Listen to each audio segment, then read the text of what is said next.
When I begged Mom not to join us, it made her even more suspicious. So now there was no changing her mind. Rowley and Leland couldn't have cared less that Mom came with me. But I couldn't enjoy myself because I felt like a total dork playing in front of her, saying things like, "My wizard Talrock utters the spell of Talrune." I figured Mom would eventually get bored and just go home, but she stuck around. And right when I thought she was finally going to leave, Mom said that she wanted to join in the game. So Leland started setting up a character for Mom, even though I was trying to signal to him that it was a big mistake. When Leland created a character for Mom, Mom told Leland she wanted her character to be my character's mother in the game. I did some quick thinking and told Mom that all the characters in Magic and Monsters are orphans, so she couldn't be my mother. And Mom believed me. But then she asked Leland if she could name her character Mom. And he said yes. I have to give Mom credit for figuring out that loophole, but it totally ruined the rest of the game for me. Even though Mom wasn't technically my mother in the game, she sure acted like she was. At this one point, our characters were hanging out in a tavern waiting for a spy to arrive, and my dwarf, Grimlawn, ordered a pint of mead. Mead is sort of like beer in Magic and Monsters, and I guess Mom didn't approve of that. She found a way to accidentally bump Grimlawn's arm and spill his drink. The worst part of the game was when we got into a battle situation.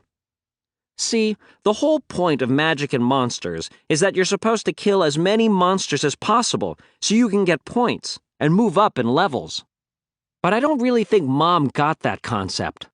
When Leland announced that Mom had run into a pack of orcs and they looked hungry, she said, "We give them all of our food." After about an hour of things going like this, I decided to quit. So I gathered up my stuff, and me and Mom headed home. On the way back, Mom was really talking up Magic and Monsters, saying how it could help me with my math skills and stuff like that. All I can say is, I hope she isn't planning on becoming a regular at these games, because the first chance I get, Mom is getting handed over to a pack of orcs. After school today, Mom took me to the bookstore and bought just about every Magic and Monsters book on the shelf. She must have dropped about $200, and she didn't even make me cash in a single Mom buck. I realized maybe I judged Mom a little too quick, and maybe it wasn't such a bad thing having her in our group after all. I was all set to take my new books up to Leland's, but that's when I found out there was a catch.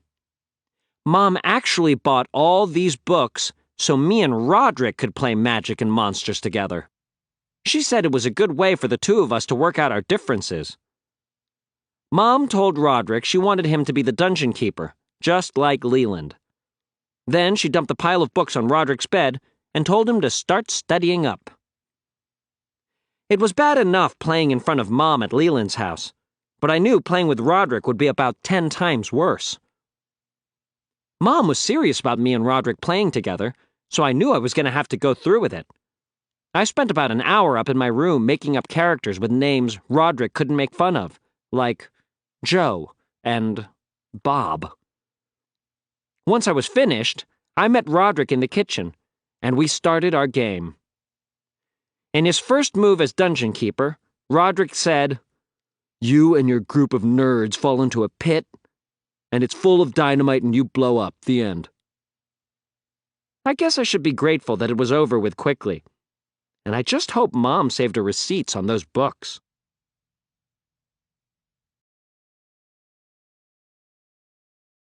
But she stuck around.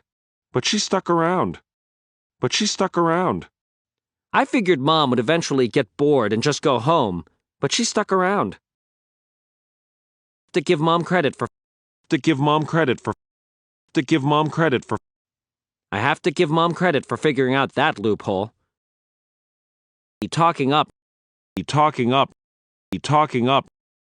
Mom was really talking up Magic and Monsters.